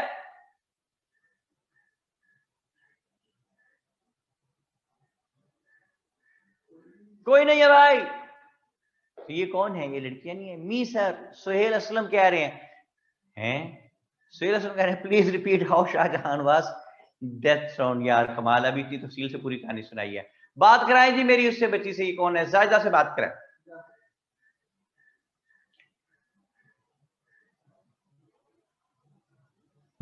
हेलो, अस्सलाम वालेकुम सर। वालेकुम अस्सलाम। जायदा कैसी हो भाई, ठीक हो? जी अल्हम्दुलिल्लाह। पहले तो बहुत बहुत मुबारकबाद बेटे कि आप इस बैच को रिप्रेजेंट करने के लिए आ ही गई हैं कम से कम, और तो भी बात नहीं। तो आपने पहले क्या पढ़ा हुआ है? एकेडमिक बैकग्राउंड क्या है? सर मैंने एमफिल किया हुआ है बिजनेस मैनेजमेंट में। माशाल्लाह, वेरी गुड जी, वेरी गुड। अच्छा ज़ाहिदा, मुझे बताएं अब तक की कहानी समझ आ रही है आपको सारी? जी सर बिल्कुल। तो औरंगजेब के क्योंकि इनकैपेबल सक्सेसर्स थे, एक प्रॉब्लम। दूसरा प्रॉब्लम ये कि लोकल्स जो है उनमें लावा पक रहा था क्योंकि ही वाज अ स्टॉन्च मुस्लिम, 2। और तीसरा, बाहर एक लावा पक रहा था पर्शिया में। समझ आ गई बात? तो बाहर से भी मार पड़ी, अंदर से भी मार पड़ी, और Muslims would have been crushed. They had been sandwiched in between the external and internal powers. और मुसलमान they had started hiding their religion. इसलिए कि पता चलता था मुसलमान है तो मार पड़नी शुरू हो जाती थी। बहुत बुरे हालात में थे मुसलमान उस दौर में। तो जैसे कि मैंने आपको बताया कि अकबर की 2 तरह की इंपॉर्टेंस, एक पॉजिटिव एक नेगेटिव। पॉजिटिव क्या जाहिदा? नेगेटिव। पॉजिटिव क्या? सर पॉजिटिव उसने हीमू बकाल, उसने हीमू चंद्रा बकाल को उसने मारा था। और नेगेटिव उसने दीन इलाही इंट्रोड्यूस करवाया था। शाबाश। दीन इलाही इंट्रोड्यूस करवा के इस्लाम को ले डूबने लगा था, लेकिन वहां आके बचा लिया किसने? शेख अहमद सरहिंदी ने। ओके जी सर। उसी तरह औरंगजेब की एक पॉजिटिव इंपॉर्टेंस, एक नेगेटिव। पॉजिटिव क्या? कि नंबर ऑफ मुस्लिम्स इंक्रीज, और नेगेटिव क्या? इंक्रीज हुए कि उसने यहाँ पे दावा पकड़ा था उसके, और वो इनकैपेबल सक्सेसर छोड़ के गया उसको हैंडल करने के लिए। तो इस तरह इस्लाम को अपनी पॉलिसीज से, अपने मरने के बाद अपनी पॉलिसीज के इंपैक्ट की वजह से ले डूबने लगा था, लेकिन वहां आके बचा लिया शाह वलीउल्लाह ने। ठीक है जी, ये जनाब यहां मैंने लिखा Shah Waliullah. Shah Waliullah was born in Delhi in 1703। 1703 में शाह वलीउल्लाह दिल्ली में पैदा हुए। शाह वलीउल्लाह के फादर जो थे उनका नाम था शाह अब्दुल रहीम। शाह अब्दुल रहीम। और initial education he got from his father. लेकिन नबी शाह वलीउल्लाह जिनका असली नाम था कुतुबुद्दीन, तो अभी शाह वलीउल्लाह छोटे ही थे, 17-18 साल के थे, तो his father died. And when his father died तो he had to be on the job. और जॉब क्या की? मदरसा रहीमिया, अपने फादर के बनाए हुए मदरसे में टीचिंग करने लगे। बात आगे चलती है, और शाह वलीउल्लाह जब बड़े हुए तो he observe that the Muslims were in a very very drastic situation. They had fallen in a very hazardous circumstantial situations, because the Marathas were killing the Muslims ruthlessly here in India, and from external side, from Persia, Nadir Shah, the Persian king, he came, he invaded, and he killed the Muslims ruthlessly. such kind of brutal attitude with the Muslims, it would have eliminated the Muslims, because the Muslims had been crushed not only from inside but from the outside as well, and they had been sandwiched in between the Persians and the Marhatas, or the king had really become a passive being. बादशाह की कोई सुनता ही नहीं था, वो बाहर जाके लोगों पर रोब डालता था कि मैं बात जाऊं, तो लोग कहते जा यार बादशाह का घर होगा अपने, और घर आके रोब डालता था तो कहते यार बादशाह होएगा तो बाहर होएगा। तो बेचारा इस चक्कर में बादशाह जो है he had really become a passive being, और बादशाह जो है उसकी से ही कोई नहीं थी।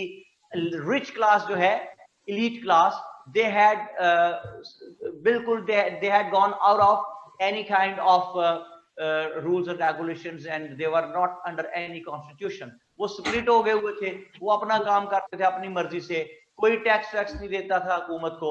लेकिन जो गरीब आदमी था उस पे इतना टैक्स लगा दिया गया था कि उसका जिंदा रहना मुश्किल हो चुका था। बहुत ही मुश्किल सूरत हाल से अवाम गुजर रहे थे, मुसलमानों को बहुत मार पड़ रही थी। तो ऐसे में उठा फिर एक दीन मोहम्मद का सिपाही जिनका नाम था शाह वलीउल्लाह। शाह वलीउल्लाह ने मुस्लिम्स को रेस्क्यू करने की सोची, लेकिन रेस्क्यू कैसे किया जाए, जंग लड़ने की जरूरत थी मरहट्टास के खिलाफ। जंग कौन लड़े? Shah Waliullah was never a warrior, लेकिन उन्होंने ये जिहाद अपना शुरू किया, एक खास तरीके से कलम के जरिए जिहाद शुरू किया।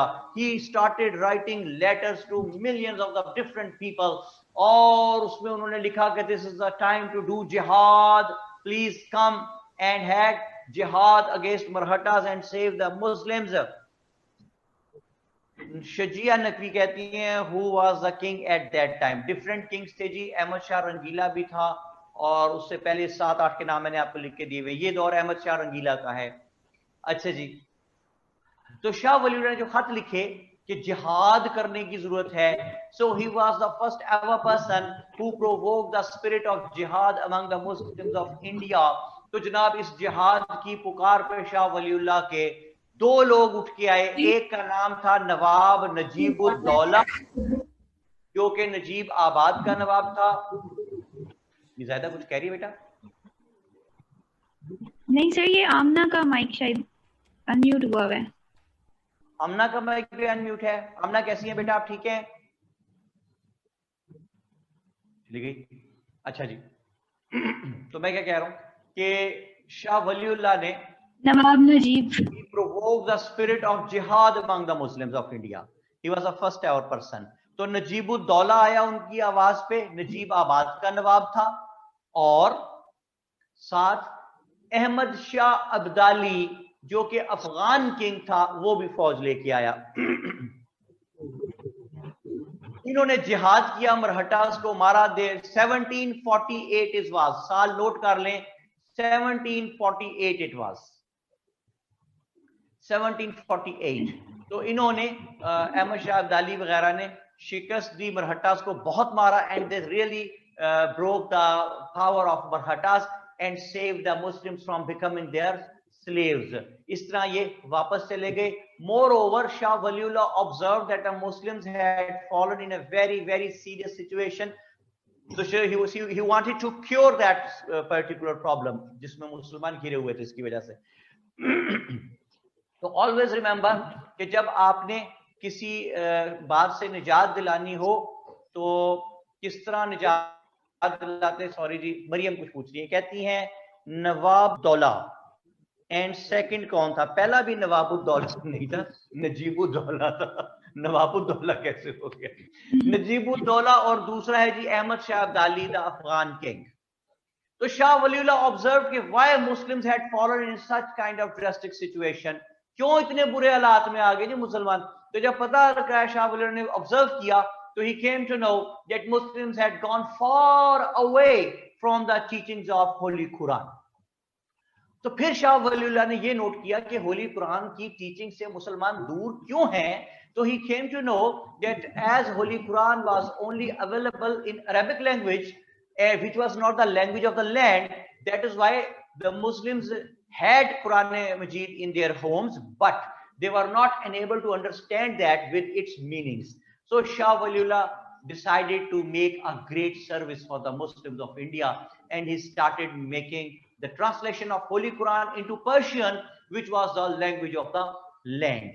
When Shah Waliullah started that, तो a lot of religious people, ठेकेदार जो रिलीजन के होते हैं हर दौर में मौजूद होते हैं, उनको किसी ने ठेका दिया नहीं होता, वो खुद ही ले लेते हैं, वो आ गए और उन्हें शाह वलीउल्लाह कहा कि आप तो नौजुबिल्लाह कुरान की बेहुरमती कर रहे हैं, हम आपको कत्ल कर देंगे। तो शाह वलीउल्लाह को दिल्ली से भागना पड़ा और he came back to Delhi after 6 months जब हालात ठीक हुए, but it paved the way for many other people to make the translation of Holy Quran into many other languages, जिससे कुरान का पैगाम और तेजी से फैलना शुरू हुआ। ये शाह वलीउल्लाह की एक बहुत बड़ी सर्विस है। फिर शाह वलीउल्लाह ने ऑब्जर्व किया कि मुसलमान जो हैं वो बिदअत में पड़ गए हैं, नई नई चीजों में पड़ गए हैं। For that Shah Waliullah manage to teach the Muslims कि please follow Quran and Sunnah in the letter and spirit. Quran और सुन्नत को फॉलो करें, आप राइट लेफ्ट कहीं हो ही नहीं पाएंगे जिंदगी के किसी रास्ते पे। तो कुरान और सुन्नत को फॉलो करने का शाह वलीउल्लाह ने मुसलमानों को एम्फसाइज किया। Then Shah Waliullah was all praised for the school of thoughts, जो कि Hanafi, Shafi, Maliki, Hanbali. Shah Waliullah was all praised for the school of thoughts and he was of the view that the school of thoughts had really done wonders for the Muslims. But Shah Waliullah कहते थे कि do not follow the school of thoughts blindly follow मत कीजिए, इसलिए कि ये आपके दौर के जो प्रॉब्लम्स हैं आपके टाइम के, उसको सॉल्व नहीं कर सकते। फर्ज करें आजकल के दौर का प्रॉब्लम है, प्रॉब्लम क्या है, एक रूटीन है, तरीकाकार है, स्काइप पे निकाह हो रहा है, आमने सामने बैठे हैं कोनों में स्क्रीन पे। तो अब ये निकाह वैलिड है या नहीं है? अगर आप इसके लिए शाह वलीउल्लाह कहते हैं किसी स्कूल ऑफ थॉट में देखने की कोशिश करेंगे, तो you are not going to find out the solution, because it was never the problem of that particular time, it is the problem of your time. So क्या किया जाए? Shah Waliullah emphasized on jihad, sorry ijtihad. यार एडमन, ये जो machine चल रही है ना, मेरे दिमाग के अंदर चल रही है यार, बड़ी कोई डैश मशीन है। किस चीज की मशीन है ये? वो लग रहा है ईंटें काट रहे हैं।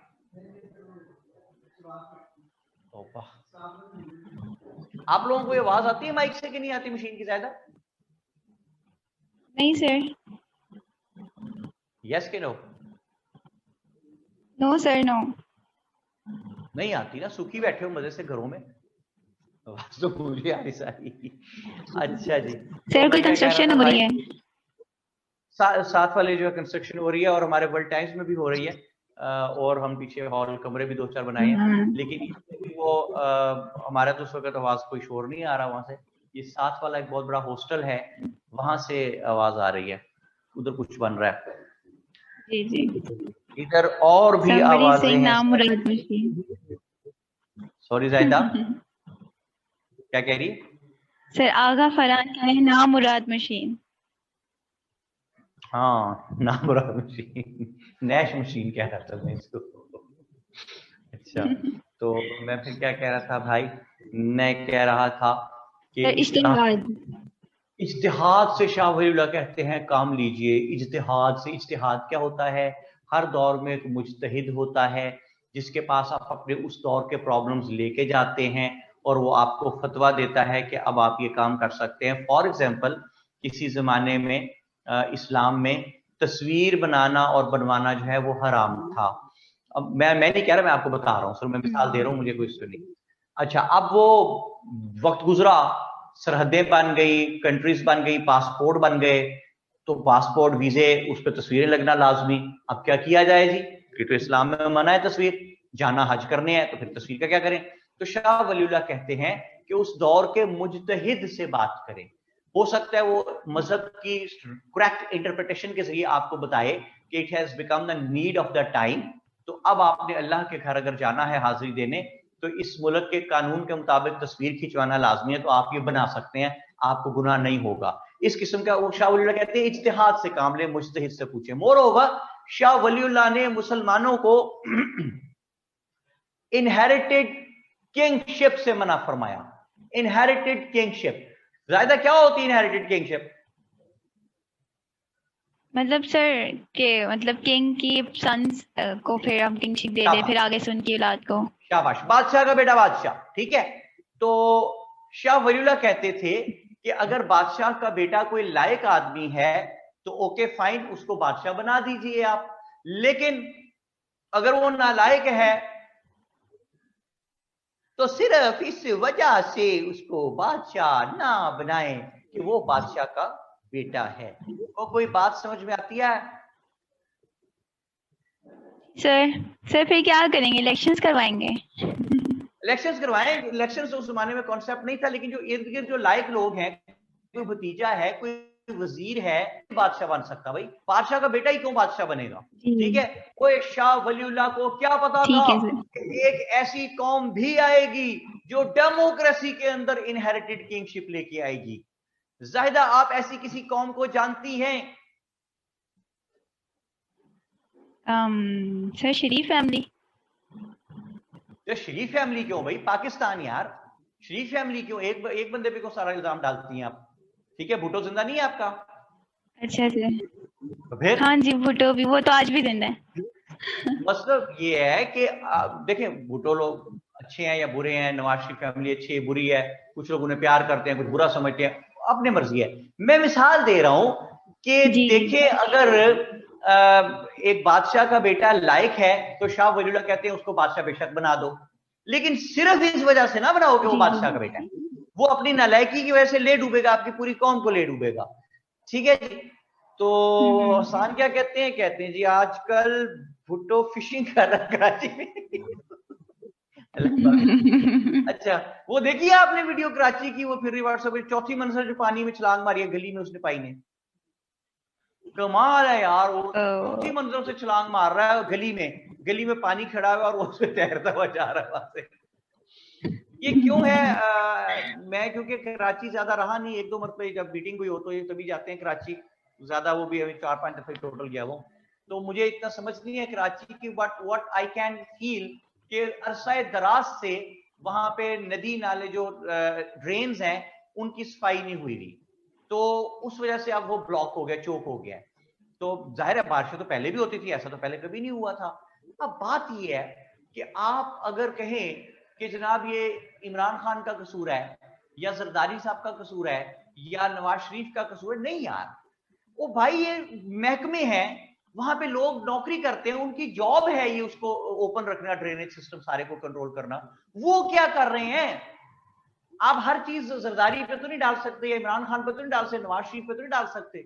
इन्होंने तो नहीं जाकर वहां पे वो नाले खोले इमरान खान ने या वो जरदारी साहब ने, नवाज शरीफ ने। For God sake, we are paid for that. हम उसकी तनख्वाह लेते हैं उस काम की, हम उस तनख्वाह को हलाल क्यों नहीं करते? जो लोकल गवर्नमेंट है, जो लोकल गवर्नमेंट के लोग हैं, एक हायरार्की है पूरी चली आ रही है, एसडीओज हैं ऊपर, वासा का डिपार्टमेंट है पूरा, वहां पे जो भी डिपार्टमेंट काम कर रहा है, why they are not working?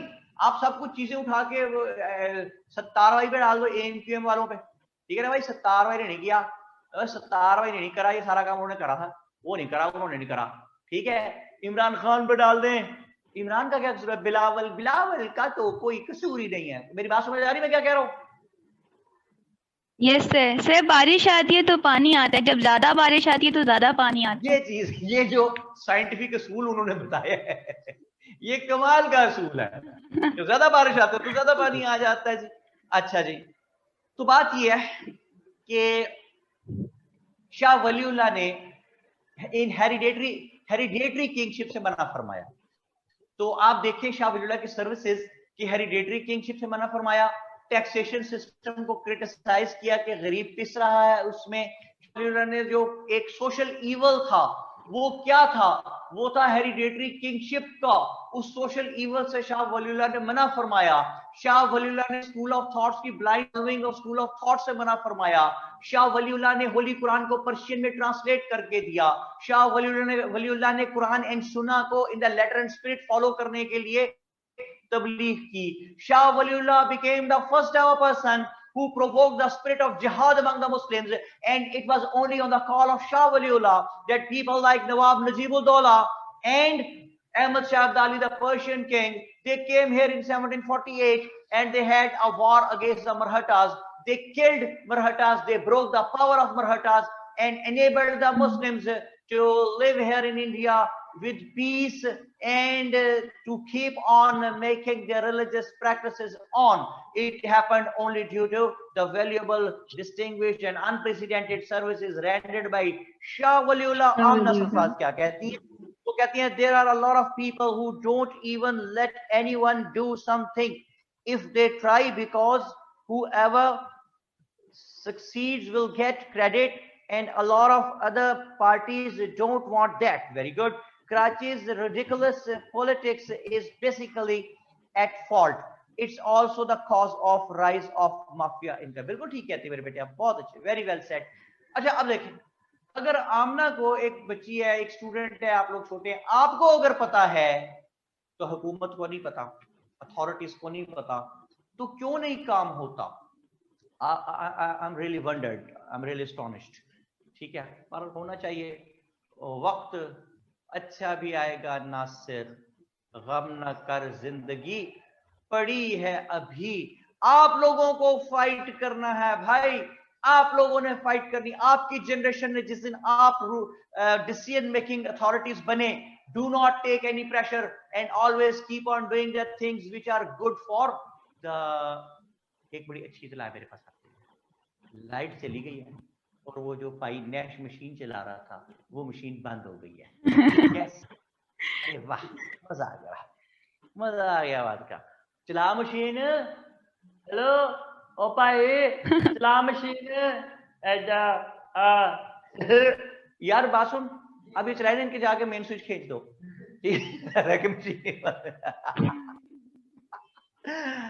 जब इस जाए था तो मैं क्या कह रहा था, मैं कह रहा था दिल ना उम्मीद तो नहीं, नाकाम ही तो है. ओए लंबी है गम की शाम, मगर शाम ही तो है. वक्त गुजर जाएगा. वाह वाह.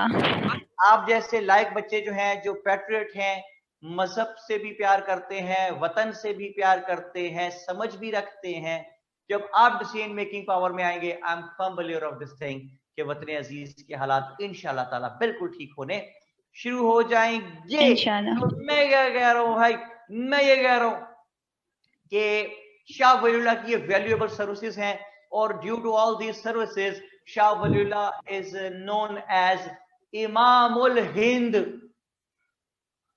इमामुल हिंद, इंडिया से हिंद, से हिंदुस्तान से हिंद. ठीक है जी. शाह वलीउल्लाह 1762 में दुनिया से पर्दा फरमा गए, लेकिन शाह वलीउल्लाह पीछे छोड़ के गए एक स्ट्रॉन्ग लेगेसी. जो उनके बेटे थे शाह अब्दुल अजीज, वो उनकी गद्दी पे बैठे हुए थे और उनके सिस्टम को, उनकी लेगेसी को, उनके स्कूल ऑफ थॉट्स को आगे प्रोवोक करते चले जा रहे थे. तो किस्सा यूं हुआ कि शाह वलीउल्लाह के 5 बेटे थे. जो सबसे छोटा बेटा था, उनका नाम मुझे एग्जैक्ट याद नहीं, आई एम वेरी सॉरी, शायद उस बच्चे का नाम उस्मान था. उनका एक बेटा पैदा हुआ, उसका नाम था शाह इस्माइल. यानी शाह इस्माइल कौन हो गया जी जायदा? पोता शाह वलीउल्लाह का. शाबाश, ग्रैंडसन ऑफ शाह वलीउल्लाह. इस वक्त छोटे ही थे शाह इस्माइल, 2-4 साल के थे, तो इनके फादर फौत हो गए. यानी शाह वलीउल्लाह का जो बेटा था वो फौत हो गया. तो इनकी अपब्रिंगिंग सारी आ गई शाह अब्दुल अजीज के पास. ठीक है जायदा? जी जी. जायदा थक तो नहीं गई? नहीं सर, बस नोट डाउन करी थी. चलो शाबाश. अच्छा जी, तो शाह अब्दुल अजीज ने अपब्रिंगिंग फरमाई शाह इस्माइल की, यानी अपने भतीजे की, जो कि शाह वलीउल्लाह का ग्रैंडसन है. तो शाह अब्दुल अजीज संभाले हुए थे गद्दी शाह वलीउल्लाह की, एक नेक इंसान थे. तो उन्होंने इस बच्चे की तरबियत भी बड़े अच्छे तरीके से की, शाह वलीउल्लाह की लेगेसी के मुताबिक की. और फिर हुआ ये कि जब ये जरा बड़े हुए शाह इस्माइल, तो इनकी फ्रेंडशिप हो गई एक लड़के से जिसका नाम था सैयद अहमद. ये जो सैयद अहमद थे, ये बरेली के मकाम पे पैदा हुए थे, तो that is why is known as Syed Ahmad Barelvi.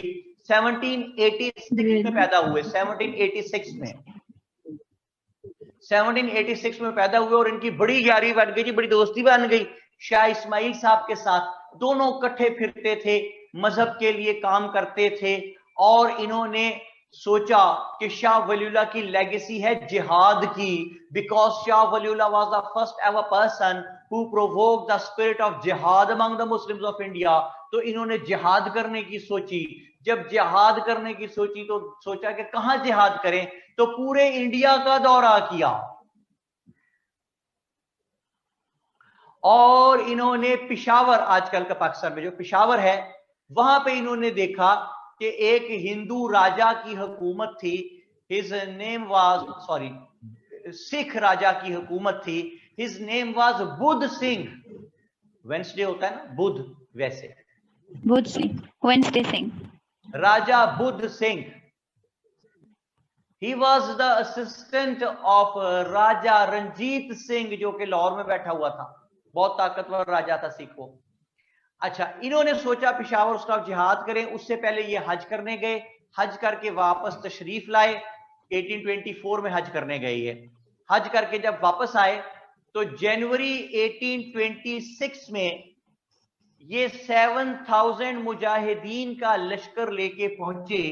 ये देखें जी, दिल्ली से चले, बोर्ड फोकस करें एडमंड जरा, मैप फोकस करें, कर लेगा ये, शाबाश शाबाश, यही था। ये जनाब दिल्ली से चले 7000 मुजाहिदीन का लश्कर लेके और बलोचिस्तान पहुंचे।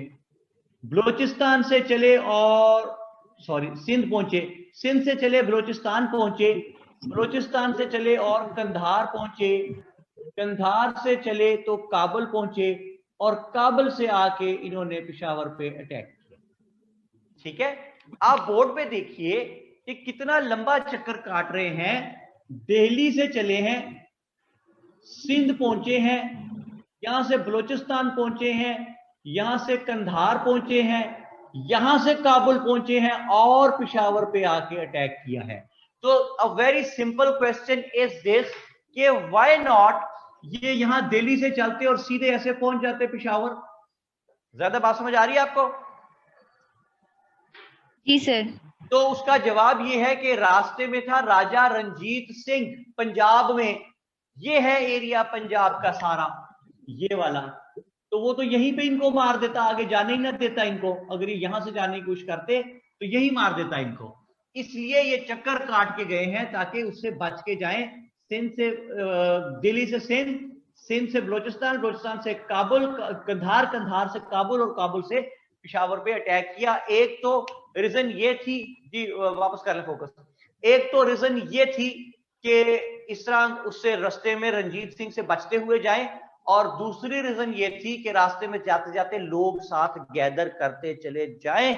शहरयार इमरान क्या कहते हैं? Can Edmund zoom out a little so I can draw the whole map from the top. Top पे था भाई सारा, कोई ऐसी मुझे कोई चीज नहीं थी उसमें। ओके, बाद में कर लेंगे, आपको तस्वीर भी भेज देंगे इसकी। तो अब मैं क्या कह रहा हूं? मैं ये कह रहा हूं कि जनवरी 1826 में ये पेशावर पहुंचे। अकोरा खटक, AKORA, अकोरा, अकोरा खटक के मकाम पे जंग हुई जी, बहुत शदीद जंग हुई सिखों के बीच में और सैयद अहमद बरेलवी और इनके साथ शाह इस्माइल के लश्कर के बीच में बहुत सख्त जंग हुई, in which the Muslims came out victorious. जो ही ये मुसलमान जो है विक्टोरियस बने, इन्होंने इलाके पे कब्जा किया। तो इन्होंने क्या किया, यहाँ पे सैयद अहमद जो थे, he made the foundation of first ever pure Muslim state here in India. तो फर्स्ट इस्लामिक स्टेट की बुनियाद किसने रखी थी जाहिदा? सैयद अहमद बरेलवी ने। जी नहीं, कुतुबुद्दीन ऐबक ने फर्स्ट इस्लामिक स्टेट की। अच्छा सर। हाँ जी, और फर्स्ट प्योर इस्लामिक स्टेट की बुनियाद रखते नजर आते हैं हमें सैयद अहमद शहीद। प्योर इस्लामिक स्टेट का क्या मतलब है? Where the system of sharia was implemented.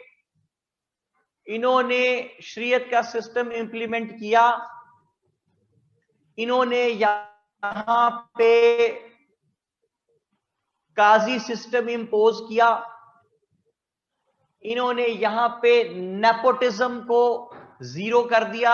Nepotism का मतलब होता है अपनी अजीजों अकारब को रखना, अकरबा परवरी जी। सैयद अहमद शहीद ने जो लोग इनके साथ मिलके जंग लड़े थे, किसी को अनफेयर एडवांटेज ना दिया।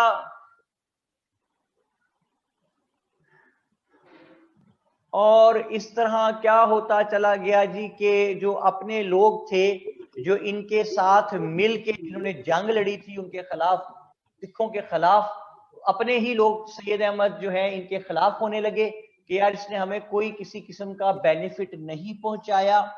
और इसके साथ साथ इन्होंने, सिखों ने इंस्टिगेट किया मुसलमानों को जो साथ थे शाह सैयद अहमद शहीद के, कि जनाब आप समझते हैं कि ये कोई जिहाद करने आया हुआ है, किसी किस्म का कोई जिहाद नहीं है, ये तो अंग्रेजों का एजेंट है और ये सिर्फ उनके कहने पे हमारे से लड़ने आया है। तो सैयद अहमद शहीद जो है अपने बंदे इनके खिलाफ हो गए और अंग्रेजों ने कहा कि ये सिखों ने कहा कि ये अंग्रेजों का एजेंट है, उनके कहने पे हमसे लड़ने आया हुआ है, तुम लोग खामखा जिहाद समझ के लड़ रहे हो। आधी बात अंग्रेजों की ठीक थी, आधी गलत थी। वो कहते थे कि देखो, had he not been the agent of the Britishers, तो इतना लंबा रास्ता ये ट्रेवल करता आया है, रास्ते में अंग्रेज इसको कहीं रोक ना लेते। तो आधी बात अंग्रेजों की ठीक थी, आधी गलत थी। ये बात हरगिज गलत थी कि ये अंग्रेजों के एजेंट थे। He was a poised man and who went for the जिहाद अगेंस्ट द सिख्स। और जो बात अंग्रेजों की सही थी वो ये थी कि ब्रिटिशर्स ने जानबूझ के इनको नहीं रोका। यस ऑफ कोर्स, सोचे तो सही, ब्रिटिशर्स क्यों रोकते भाई उनको? इसलिए कि ब्रिटिशर्स तो बड़ी कोशिश करके यहां दो लोगों को आपस में लड़ाते थे। तो अगर कोई खुद ही लड़ रहा है तो 100 बिस्मिल्लाह लड़ता रहे, डिवाइड एंड रूल चलेगा, वो लड़के कमजोर होगा, ब्रिटिशर्स ताकतवर होंगे। ठीक है जी। और उससे क्या हुआ भाई? उससे ये हुआ कि रेन कहां हो रही है जी? हैवी रेनिंग किधर है? वो कह रहे हैं हैवी रेन है, पता नहीं क्या कर इलेक्ट्रिक। स्क्रॉल डाउन कर रहे हैं राइट में। There is raining heavily. Would you please allow to record lecture? Hafsa कह रही हैं, मुझे नहीं पता बेटा इसका क्या मतलब है। मैं आपको, अगर आप रिकॉर्ड करते हैं या नहीं करते, मैं कैसे रोक सकता हूँ? मुझे नहीं पता, इस बात कोई समझ नहीं है। या आप अपने एडवन से बात कीजिए। शजीहा नकवी कह रही है कराची में हो रही है जी बारिश। मोहम्मद अमीर हमजा भी कह रहे हैं कराची में। तो शजीहा आप कराची के किस एरिया में हैं और अमीर हमजा आप किस एरिया में हैं? माशाल्लाह, टू मच रहमत दीज बाथ आइलैंड बना हुआ है। गुलशन इकबाल में है शजिया नकवी जी, गुलशन इकबाल में बहुत सख्त बारिश हो रही है। तो शजिया गलियों में भी पानी भरा हुआ है, ये भी बताएं। वो कह रहा है रहमत, कह रही है रहमत सैलाब आया हुआ है इधर। ओ माय गॉड, क्या आपके घर में पानी भी आया? घरों में भी पानी उस इलाके में आया हुआ है या नहीं? बचत है अभी? अच्छा जी। तो बात कहा, yes sir roof is leaking, Amir Hamza कह रहे हो। My God. शजिया क्या कहती हैं? नहीं हमारा इलाका की बचत है काफी, चलो शुक्र है। आमना सरफराज कहते हैं I am in Bath Island and it is close to an actual Bath Island. Oh my God. अच्छा जी। अमीर हमजा कहते हैं रहमत ब्रेकिंग थ्रू रूफ। यहाँ तो अभी स्टार्ट नहीं हुई गुलशन इकबाल में। अल्लाह पाक अपना रहम फरमाए जी सब लोगों पे, इंसान जहां जहां दुनिया में बस रहे हैं सब पे अल्लाह पाक अपनी रहमत नाज़िल फरमाए और हर किस्म की मुसीबत से आप सबको, हम सबको महफूज रखे, आमीन। और मैं क्या कह रहा था जी? ये कह रहा था कि जब अपने ही लोग सैयद अहमद के खिलाफ हो गए, ये कमजोर हो गए, तो 1831 में बालाकोट के मकाम पे, 1831 5 साल बाद बालाकोट के मकाम पे दोबारा अंग्रेजों से जंग हुई और इस जंग में ब्रिटिशर्स जो हैं, वो सिख जो हैं वो जीत गए और इस जंग में सैयद अहमद जो हैं वो शहीद हुए, उनके साथी शाह इस्माइल वो भी शहीद हो गए। एक इनके बहुत क्लोज साथी थे मौलाना खैरुद्दीन, वो भी शहीद हो गए। लेकिन गौर कीजिए सारे तो शहीद नहीं हो गए होंगे ना, बहुत से लीडर्स इनके बच गए, जिनमें नाम आपका नोट्स में लिखे हुए हैं। मौलवी अब्दुल्ला थे, मौलवी याहिया अली थे, मौलाना जाफर थनेसवी थे, ये सब लोग बच गए। इन्होंने क्या किया कि इन्होंने पूरे इंडिया में नॉर्थ से लेके साउथ तक, ईस्ट से लेके वेस्ट तक, सुबह से लेके शाम तक इन्होंने क्या किया, इन्होंने सीक्रेट ऑर्गेनाइजेशंस बना दी, दोज हु सिंपली प्रीच्ड इस्लाम, सिर्फ इस्लाम की प्रीचिंग करते थे, चुप करके लोगों को इस्लाम की तरफ माइल करते रहते थे।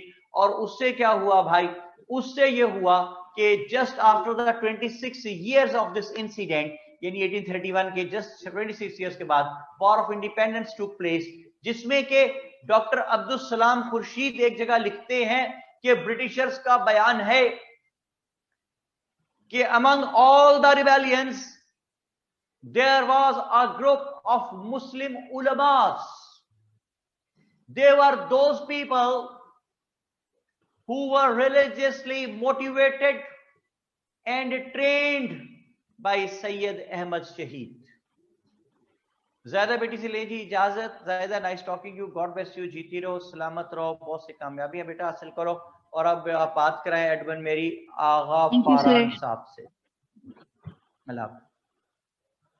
अशरफ कह रहे हैं repeat the code. Ashraf notes में आपके पास लिखा हुआ है, एनीवे आई स्टिल रिपीट, और रिपीट कर रहा हूं कि जनाब ब्रिटिशर्स का बयान है, डॉक्टर अब्दुल सलाम खुर्शीद लिखते हैं कि ब्रिटिशर्स का बयान है कि among all the rebellions there was a group of Muslim ulamas, they were those people who were religiously motivated and trained by Syed Ahmad शहीद।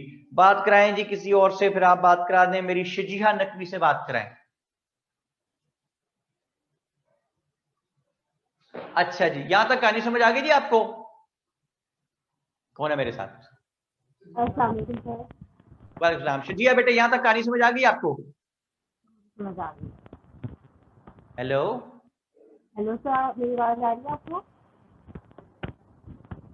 मैं पूछ रहा हूं कि यहां तक आपको सारी बात समझ आ गई है? बिल्कुल सर, समझ आ गई। यहाँ तक शजिया किससे बात कर रही हो? सर आपसे बात कर रही थी, माइक्रोफोन इश्यूज हैं शायद। आपकी आवाज मेरे बेटे बहुत कम आ रही, मुझे कुछ समझ नहीं आ रही क्या कह रहे हो।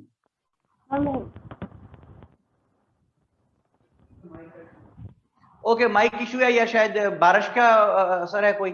ठीक है जी, किससे बात करेंगे जी, किससे बात कराएं? दानियाल इमरान से बात कराएं। दानियाल कहाँ हो गए, नजर नहीं आया मुझे सुबह से। यहाँ पे आपने कोई चीज भी नहीं लिखी है दानियाल ने यहाँ पे कोई? नहीं सर, बात कर रहा हूँ मैं।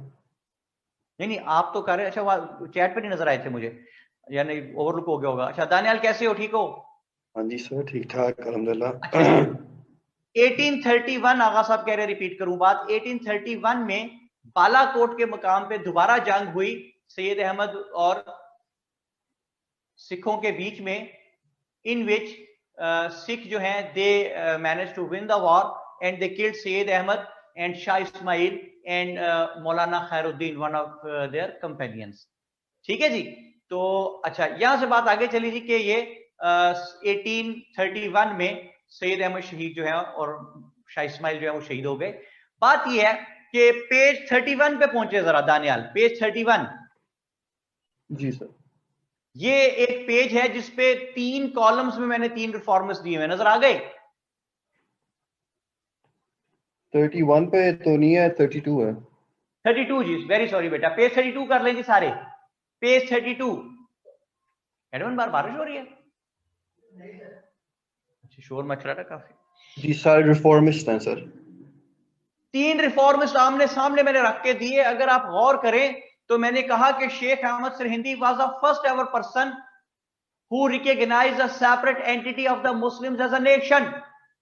Shah Waliullah was the first ever person who provoked the spirit of jihad among the Muslims, and Sayyid Ahmad Shaheed was the first ever person who did jihad himself practically. समझ आ गई बात आपको? जी बिल्कुल। Sheikh Ahmad Sarindi was the first ever person who could dare to stand against the king, who could manage to contradict with the policies of the king. Shah Waliullah was another person who stood against the policies of the king and criticized them on having the severe taxation system. Sayyid Ahmad Shahid was the first ever person who stood against the power of Sikhs and had a war against Budh Singh in Peshawar. Moreover, Sheikh Ahmad Sindhi was the first ever person who stood against the social evil of prostration, Sajda-e-Tazimi. Shah Waliullah was the first ever person who stood against the social evil of hereditary kingship, or Sayyid Ahmad Shahid was the first ever person who stood against the social evil of nepotism. बात समझ आ रही थी आपको? हाँ जी sir. Sheikh Ahmad Sindhi was the first ever person who saved Islam in its true shape.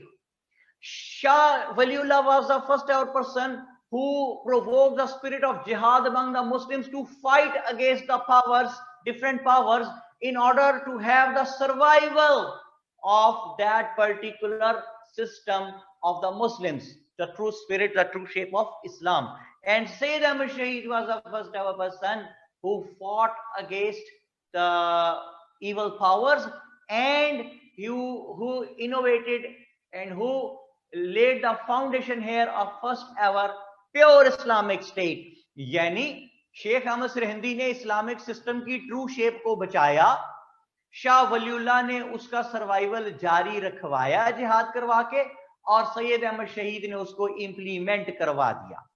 ठीक है जनाब जी. नूरुल हुदा कहती हैं जी पेज नंबर 32 है नोट्स का. जी बिल्कुल माशाल्लाह 32 है जी. अच्छा जी, अब क्या बात हुई कि Sheikh Ahmad Sirhindi was the one who saved Islam from being distorted, from being amalgamated, or from being eliminated into subcontinent 300 to 400 years back. That is why he is known as Mujaddid Alif Sani. Shah Waliullah was the person who provoked the spirit of jihad, who translated the Holy Quran into Persian, who criticized the taxation system, who forbade the Muslims from blind following of school of thoughts, who forbade the Muslims from having the inherited kingship system. And Sheikh Sayyid Ahmad Shahid was the first ever person who did jihad himself, who stood against the social evil of nepotism, who laid here the foundation of first pure Islamic state with a system of Sharia, or had the services of Sayyid Ahmad Shahid were not there, so Muslims would have become the slaves of Sikhs in the areas of Peshawar, and then it would have continued in the different other areas as well. So these efforts of all these three reformists cannot be ignored or overlooked, whereas the evolution, whereas the growth of Islam subcontinent is concerned. ओ कोई बात समझ में आती है भाई? जी sir बिल्कुल. Sir मैं आपसे पूछना था कि एक सेंटेंस में बता देंगे कि काजी सिस्टम क्या था, ये नेपोटिज्म के अगेंस्ट जो था, कौन सा इसका प्रिंसिपल था? काजी सिस्टम है कि प्योर मेरिट का सिस्टम. इस्लाम में नहीं काजी होता. इस्लाम का जो काजी सिस्टम है ना, प्योर मेरिट सिस्टम, ये वो सिस्टम है जिसके सामने बड़े से बड़े बादशाह को भी जाके क्लैरिफाई करना पड़ता है, अपनी जस्टिफिकेशन देनी पड़ती है. काजी से सुपीरियर कोई नहीं होता, काजी बुला सकता है सबको. तो इस्लाम का सिस्टम है काजी का. तो जो ये डेमोक्रेटिक सिस्टम है हमारे प्राइम मिनिस्टर वगैरह के, इसमें वो कहते हैं प्राइम मिनिस्टर एग्जम्प्टेड है जी, वो नहीं जाएगा जज के सामने. सुना ना आपने इसको? ठीक हो गया. हाँ जी. ये काजी प्योर काजी सिस्टम, यानी जो प्योर इस्लामिक सिस्टम है, वो उन्होंने लगा दिया वहां पे सैयद अहमद शहीद ने. ठीक है जी, ये हैं तीनों रिफॉर्मिस्ट. गुफ्तगू करते हुए हम पहुंचे 1786 से आगे 1831 तक.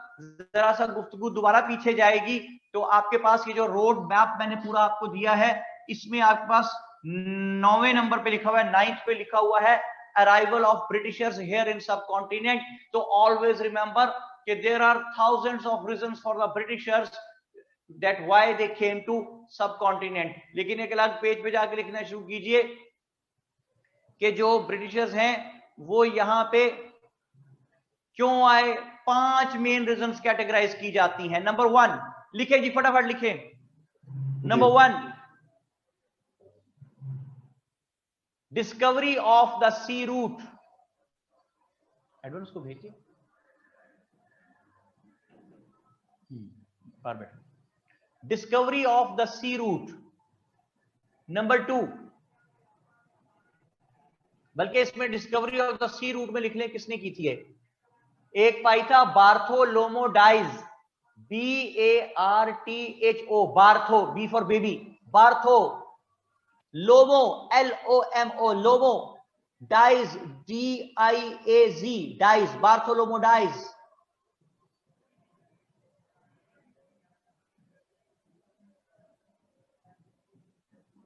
ये जो बार्थोलोमो डाइज है, he was a Portuguese person, पुर्तगाल का रहने वाला था, और इसने 1487 में सी रूट डिस्कवर किया इंडिया आने के लिए। 1487।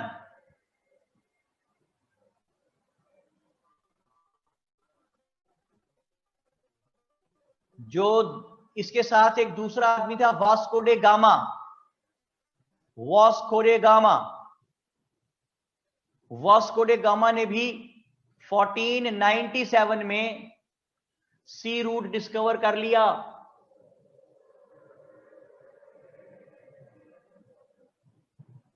ये था जी रहने वाला पुर्तगाल का, ये भी पोर्टुगीज ट्रेवलर था, वास्को डे गामा एंड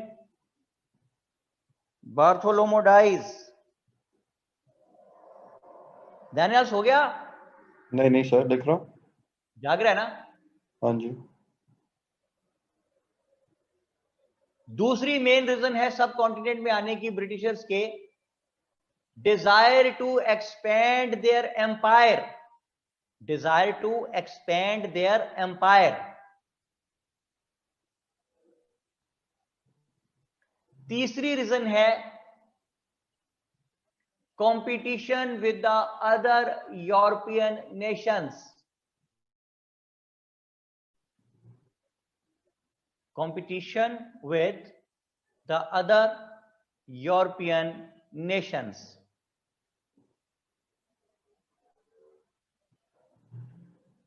ठीक है जी। अच्छा, ये जो अदर यूरोपियन नेशंस हैं, इनमें कौन कौन लोग थे लिख लें।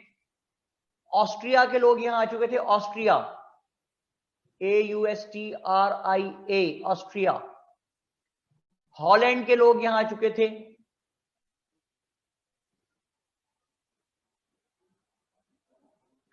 फ्रांस के लोग यहां आ चुके थे,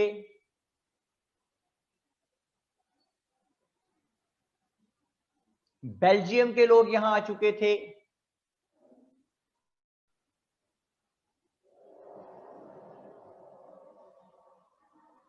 स्वीडन के लोग यहां आ चुके थे,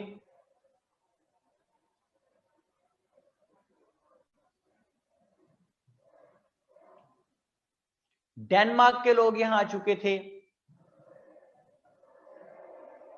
So a lot of European nations had already made their access to the Indian territory. That is why Britishers भी ये चाहते थे कि वो भी यहां जल्दी पहुंचे और इनको compete कर सकें।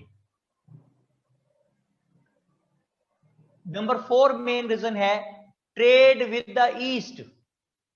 The Britishers wanted to have trade with the East because यहां की जो स्पाइसेस थी, वेजिटेबल्स थी, हैंडीक्राफ्ट्स थे,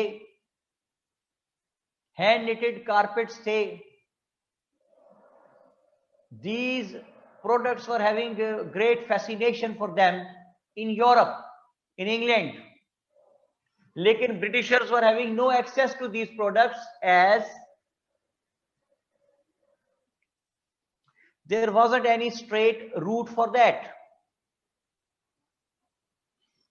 Only access was through the Gulf states, जहां से जाते जाते चीजें वहां पहुंचते हुए बहुत कॉस्टली पड़ जाती थी। और पांचवी रीजन है इसमें मेन, नंबर 5 जी, immense wealth of India attracted them.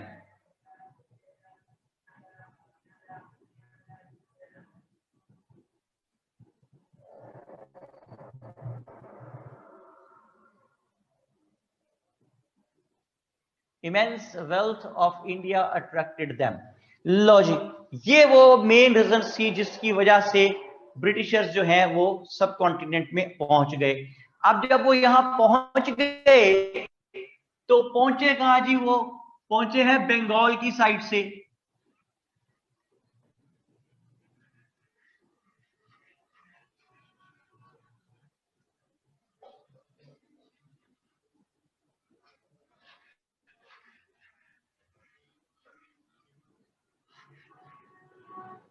Bengal की साइड से पहुंचे जी। जैसे कि ये है हमारा आज का प्यारा पाकिस्तान, गंदा इंडिया, ये बंगाल पहुंचे हैं जी भाई वो। और क्यों बंगाल क्यों है? देखिए एक पॉकेट की तरह अलग एक जगह है, यानी अगर इस पे कब्जा हो जाए तो फिर वो यहां से बैठ के और भी जगहों को कंट्रोल कर सकते। और प्लान करके आए थे, इसमें मैं तफसील से भी रोशनी डालूंगा। पहुंच गए जी 1603 में। किसका दौर है यहां 1603 में? अकबर का दौर खत्म हो रहा है, याद है? जहांगीर का दौर शुरू होने वाला है।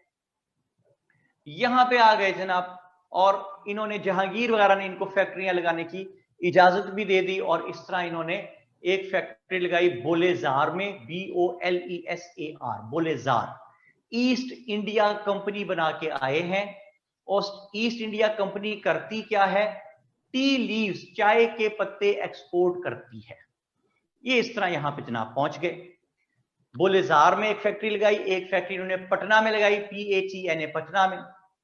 और आहिस्ता आहिस्ता कारोबार को बढ़ाते चले गए।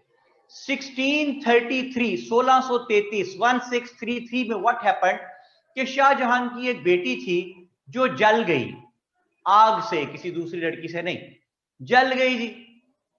जब वो जल गई तो उसका इलाज नहीं हो पा रहा था। ये ब्रिटिशर्स के साथ एक डॉक्टर आया हुआ था उस जमाने के मुताबिक, जो भी उसका नाम था Gabriel Boughton, GABRIEL, Gabriel Boughton, BOUGHTON, Boughton. ये Gabriel Boughton got her treated. Gabriel Boughton ने उसका इलाज कर दिया। अब जब उसका इलाज किया, वो ठीक हो गई। तो बादशाह खुश हो गया। तो उसने गैब्रियल बाउटन को बुलाया और उसको कहा कि मांगो, क्या मांगते हो? उसने कहा बादशाह सलामत, मुझे कुछ नहीं चाहिए, मेरी कंपनी ईस्ट इंडिया कंपनी को पूरे बंगाल में फ्री ट्रेड लाइसेंस दे दें। मेरी कंपनी ईस्ट इंडिया कंपनी को पूरे बंगाल में फ्री ट्रेड लाइसेंस दे दें। बादशाह को पता है, उसने कहा जाओ ये जो मांगता दे दो भाई इसको। उसको मिल गया। तो ईस्ट इंडिया कंपनी फ्लरिश करने लगी। उन्होंने 1633 में कासिम बाजार कलकत्ता में भी एक अपनी कंपनी की एक फैक्ट्री और डाल ली। 1633 में कासिम बाजार कलकत्ता। और काम बढ़ाते चले गए आहिस्ता आहिस्ता आहिस्ता। बादशाह सलामत जो है ये सो के उठते थे जिस वक्त तक, तब तक ब्रिटिशर अपना आधा काम कर चुके होते थे।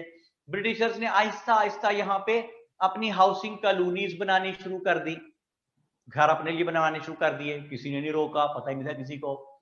उन्होंने कलकत्ता में एक फोर्ट तामीर करवाया, एक किला जिसका नाम था फोर्ट विलियम्स। वहां पे वो लोगों को फौजी ट्रेनिंग देते थे और वहां पे वो असलहा एमुनिशन इकट्ठा कर रहे थे आहिस्ता आहिस्ता। किसी को पता ही ना था, ब्रिटिश को, मुगल्स को तो होश ही कोई नहीं थी जी। काम आगे चलता रहा जनाब और 1750s तक बात आ पहुंची। ब्रिटिशर्स अब काफी ताकत पकड़ चुके हैं, बहुत सी हाउसिंग कॉलोनीज बना चुके हैं, फोर्ट विलियम में असला इकट्ठा कर चुके हैं, बहुत से लोगों को फौजी ट्रेनिंग दे चुके हैं। बहुत से मकामात पे जो बादशाह के नंबर 2 वहां पे अपॉइंटेड होते थे लोग, गवर्नर वगैरह, उनको खरीद चुके हैं। किसी को ब्लैकमेल करके, किसी को शर्मनाक हद तक ब्राइब करके, किसी को थ्रेट करके, किसी को बिल्कुल काबू नहीं आ रहा तो उसको मरवा के, जो नंबर 2 आगे फिर आगे बन गया उसको खरीद के। तो इस तरह ब्रिटिशर्स काफी होल्ड जमा चुके हैं। 1750s आ चुका। 1756 में बंगाल का जो नवाब था उसका नाम था नवाब अली वर्दी खान। दानियाल बात समझ आ रही है? नवाब अली वर्दी खान, अली वर्दी, WARDI, वर्दी, नवाब अली वर्दी खान। अब ये जो नवाब अली वर्दी खान था, इसके 2 मैटरनल सन्स थे, 2 निवासे। एक का नाम है शौकत जंग और दूसरे का नाम है सिराजुद्दौला। शौकत जंग एंड सिराजुद्दौला। ब्रिटिशर्स ये चाहते थे कि जब नवाब मरे अलीवर्दी खान तो शौकत जंग नवाब बन जाए, क्योंकि they were having friendship with Shaukat Jung. लेकिन contrary to their expectations what happened कि जब नवाब मरा तो वो मरता हुआ नवाब बना गया सिराजुद्दौला को। तो सिराजुद्दौला के नवाब बनते ही ब्रिटिशर्स के साथ टसल। किस बात पे टसल? इस बात पे टसल कि एक तो नवाब को पता था कि शौकत जंग को नवाब बनवाना चाहते थे, मेरे भाई को, मेरे खिलाफ थे ईस्ट इंडिया कंपनी वाले। इस बात पे उसको ब्रिटिशर्स से गुस्सा है, ब्रिटिशर्स पे बुरे लगते हैं उसे ये। दूसरी बात कि नवाब को पता था कि उसकी कॉन्सेंट के बगैर ब्रिटिशर्स हाउसिंग कॉलोनीज में इजाफा अपना करते चले जा रहे हैं। तीसरी बात, नवाब को गुस्सा था कि फोर्ट विलियम्स में नवाब को इतलात मिल रही थी कि ये एमुनेशन इकट्ठा कर रहे थे और लोगों को फौजी ट्रेनिंग दे रहे थे कैलकाटा फोर्ट विलियम्स में। चौथी बात, नवाब को जो incident which triggered everything was कि एक रिच बंगाली ट्रेडर था। ही रिफ्यूज्ड टू पे the taxes of the government. Government के लोग उसको अरेस्ट करने गए तो वो भाग गया and he took refuge with the people of East India Company. नवाब की फौज ने कहा कि ये बंदा हमारे हवाले करो। उन्होंने कहा हमने इसको आपके हवाले नहीं करना, हमारे पास ना ली हुई है। इस बात पे नवाब को चढ़ा गुस्सा। नवाब ने कहा अटैक करो और सबको गिरफ्तार करके ले आओ इनके प्रेमिसेस में से। अटैक किया गया, उनका free trade licence privilege cancel, फैक्ट्रियों को सील कर दिया, ताले लगा दिए नवाब ने, और ईस्ट इंडिया कंपनी के प्रेमिसेस पे अटैक किया। उस रिच बंगाली ट्रेडर को पकड़ने के लिए उन्होंने मुकाबला करने की कोशिश की तो 146 पीपल वर अरेस्टेड। 46 लोगों को नवाब ने वहां से गिरफ्तार कर लिया समेत उस रिच बंगाली ट्रेडर के। और तारीख ये कहती है कि all those 146 people were placed in a small dark room like the bags of the wheat। गंदम के बोरों की तरह उनको एक कमरे में भर दिया। ड्यू टू सफोकेशन, दम घुटने से, out of those 146 123 people died. 140 लोग जो गिरफ्तार किए हुए थे उनमें से 123 लोग दम घुटने से मर गए। It is known as black hole tragedy in the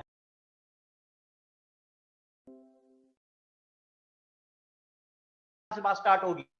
black hole tragedy का रिवेंज लेने के लिए ब्रिटिशर्स ने, ब्रिटिश गवर्नमेंट ने यहां किसको भेजा, उन्होंने रिवेंज कैसे लिया, वार ऑफ प्लासी क्या थी, वार ऑफ बेजारा क्या थी, और वार ऑफ बक्सर क्या थी, और फिर वार ऑफ इंडिपेंडेंस कैसे होती चली गई। वार ऑफ इंडिपेंडेंस में जब लोकल्स हारे तो क्यों हारे, और जब हारे तो उनके साथ क्या सलूक हुआ, और उस बुरे सलूक से बचाने के लिए सीन पे इनको कौन आया, ये सब कुछ हम देखेंगे अगले धारावाहिक में। ठीक है जनाब दानियाल इमरान साहब? जी ठीक है सर। तो जनाब अब दानियाल, मैंने क्या कहना है कि